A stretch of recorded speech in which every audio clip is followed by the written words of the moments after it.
Hi, I'm Joshua Hayward and welcome to this video which I intend as a follow-up to my last piece, which was concerned with the solar and lunar eclipses of this spring-summer 2012.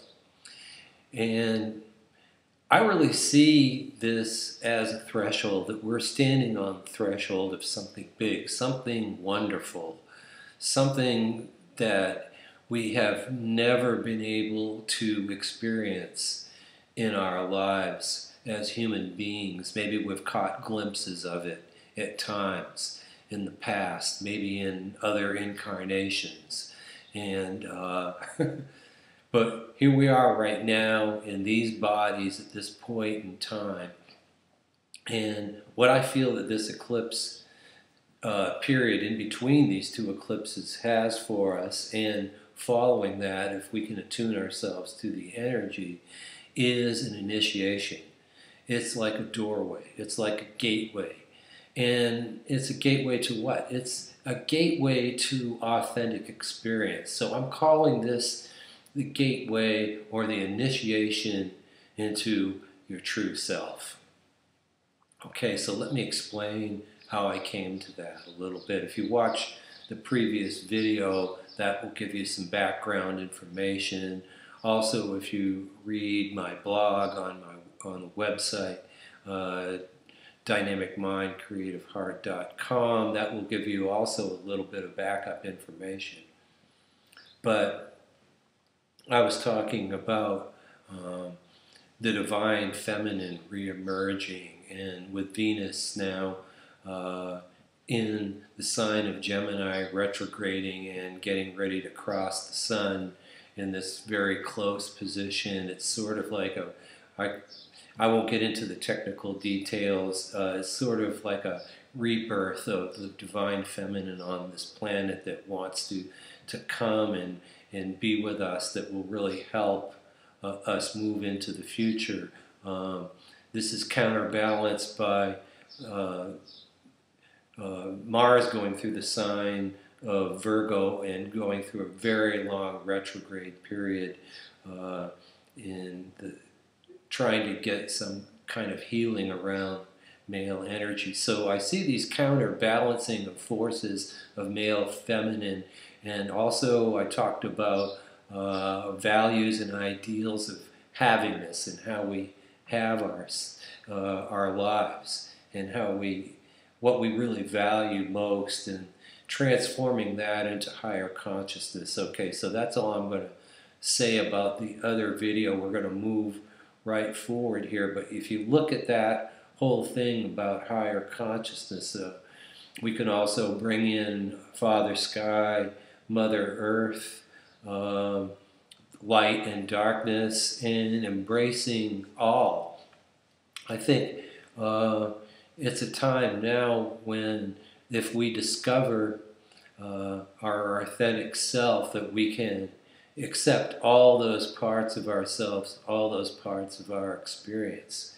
Okay, so in meditation, what I got was a memory of some work that I did earlier in my career, and this was a long time ago. And now I want to bring that, with that memory, I've decided to bring that work back to the forefront, because I really feel that this is the key to this initiation into our true self. The theory goes like this, is that at some point we take on a signature statement, whether that's conscious or unconscious or subconscious, that somewhere we believe something about our lives and we believe something about our experience.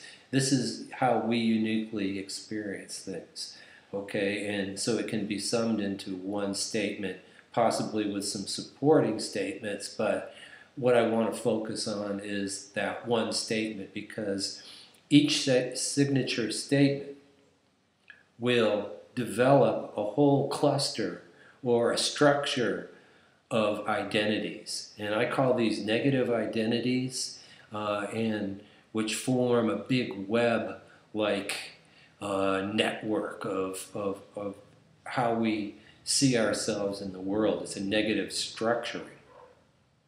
So these negative structuring elements of our lives pretty much limit us to having an inauthentic or false experience of life.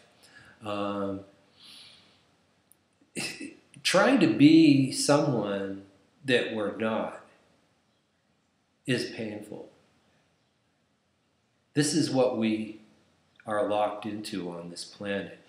And in Eastern philosophy, it's called samsara. And samsara is suffering. And it's suffering due to living in illusion or maya. Okay, so when we have a signature statement, it structures our lives in maya, which has got to do with false self. Okay, so what we want to do right now is move into authentic self, into true self. So I would say for you to look deeply into yourselves right now, and whether you see this in between the eclipses or afterward, it doesn't matter. You can still do the work on it. And discover your signature statement and begin to release the negative structuring that has, because it's not really truly you. I'll share my signature statement for so long was, I want to get these people out of my way. All right, let me rephrase it a couple of times. I've got to get these people the hell out of my way. Anything that's in my way, I need to get it out of my way. Okay. So you can see that this presupposes, for me, that things are in my way, and I'm striving always to overcome things that are in my way. So if that's how I perceive things, that's what I'm creating, more and more strife. Okay, for a little bit more explication here to just try to make things clearer. One person at that time, I'll just give one example. Another person at that time, I gave him mine, and he thought about it for a while, and he said, my statement is, I won't let them run me down, or I won't let those people run over me. Okay, these, you can see, they're telling statements about how we experience things. We see things happen, and then we let those things define us. And we're ill-defined when our wounding imprints, which can be summed up in a signature statement, defines who we are and what our experience is on the planet. If you think about it, the whole world is set up for us to believe these signature statements and to experience the world through the limitations of beliefs in wounding. Continual suffering, sin, missing the mark, suffering, not good enough, not being really who we are, not being fully who we are, being somebody who we thought we weren't, being someone who we thought we were but weren't. It goes on and on and on. Being someone because other people expect that of us. I'm the one that always takes care of the family, and no one else does. I'm the one that always sees things as they are, and nobody sees what I see. I'm the one that always has to work too hard. I'm the one that works too hard and doesn't receive enough for it. I'm the one who doesn't get recognized. These are many signature statements. I'm sure if you're watching this video that you can relate to that. You know people with these signature statements, or one of them may be your own. I will leave it up to you to discover your own signature statement. That's your path right now, if you so choose. This is the way that we can initiate ourselves, and that's like a spiritual rite of passage, which we in the Western world tend to underrate or not recognize the importance of these initiatory passages.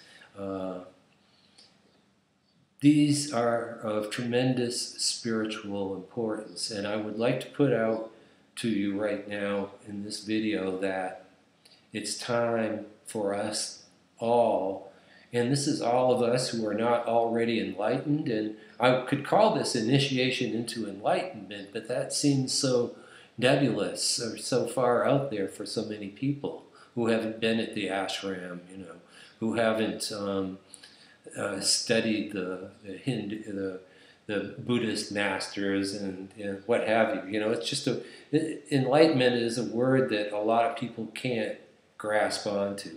So I'm calling this, because it's in a way the same thing, this is the initiation into the true self, initiation into the authentic self. This is what will heal us. This is what will bring us forward. So herein lies our work. And if we can take our authentic self and our true self and bring that out, then we can navigate this paradigm shift that we're moving into this age of enlightenment, which could be even called the age of the true self. When you think about it, it will solve a lot of problems, or hopefully take us beyond solving problems into creativity, into creating our authentic self and creating the world that we really want. So with that, I will leave you, and I wish you best wishes in your transformation into becoming and acknowledging and loving the being that you truly are. It feels good even just thinking about it, doesn't it? Open up your heart to yourself right now. It's time for that. Thanks for being with me right now, and I'll see you next time.